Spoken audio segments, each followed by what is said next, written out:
សួស្តីបងប្អូនមួយរយៈនេះរវល់អត់សូវបានបើកលក់ដូរទេដោយសារតែកូនវិរៈនឹងចូលរៀនហើយអញ្ចឹងទៅអាសាចេញចូលសាលាឥឡូវព្រឹកឡើងនៅសាលារហូតឥឡូវមកទទួលកូនចេញពីរៀន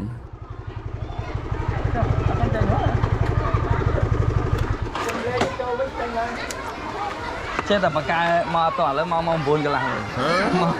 មកមិនទាន់ទៀតអត់ពួកនិយាយដើមខ្លួនយើងណាម៉េចអាអូជុងវាអត់មានភ័យខ្លាចអីហ្មងអាយ៉ាអាយ៉ាអត់មានខ្លាចអីទេប៉ុន្តែចូលរៀនចង់និយាយតែហ្មងអីទិញអីញ៉ាំហ៎ទិញអីគេញ៉ាំស្មានតែដល់ម៉ោងគេចូលវិញហើយតាឥឡូវចេញលេងមិនតាន់ចូលហ្មងអីគេអាហ្នឹងនំណានំកដាចាពីណាជូនទៅទិញពីណាគេជូនទៅទិញហ៎អូកូនទៅតែឯងចុងកូនលើចាប់ដើមក្លាហានអីហើយយឺចាប់ដើមក្លាហានណាទីទៀតចូលក្នុងថ្នាក់អូងើបឈរឆ្លោយមួយគ្រូលុកដៃផ្ទះដៃពេញហ្នឹងណាវាចាប់ដើមចេះហើយវាធំហើយចាំមិនខ້ອຍវាចាប់ដៃទៀតទេអេយឺវាធ្វើមុខវាសាហើយមកហត់ដងមកតនេះហើយតែមកដល់មកចេញល្មមហើយមកថ្ងៃនេះគឺមកចេញដែរតែចេញលេងហើយឥឡូវចូលវិញហើយតិចទៀតចេញទៅផ្ទះយ៉ាវាយជួងចេញ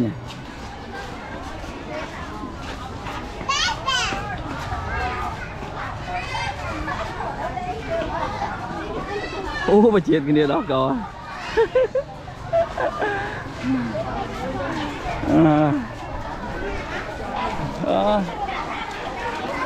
យ៉ាដល់មកចេញ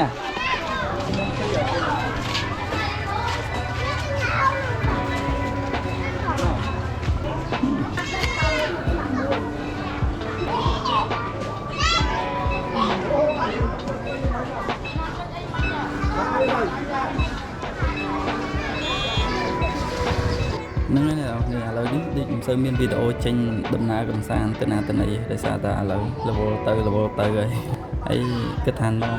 ក្រុមគ្រួសារហ្នឹងដើរ walk street មុខវាំងម្ដងប៉ុន្តែឡានវាខូចខ្សែពានចាំមើលយកឡានទៅធ្វើដូរខ្សែពានមួយសិនគឺថាចង់ទៅយូរតាំងពីគេបកកាបើកឲ្យប្រើប្រាស់ផ្លូវថ្មើរជើងហ្នឹងណាតែអត់ទាន់មានពេលទៅតែឥឡូវក៏អត់ទាន់មានពេលទៅអញ្ចឹ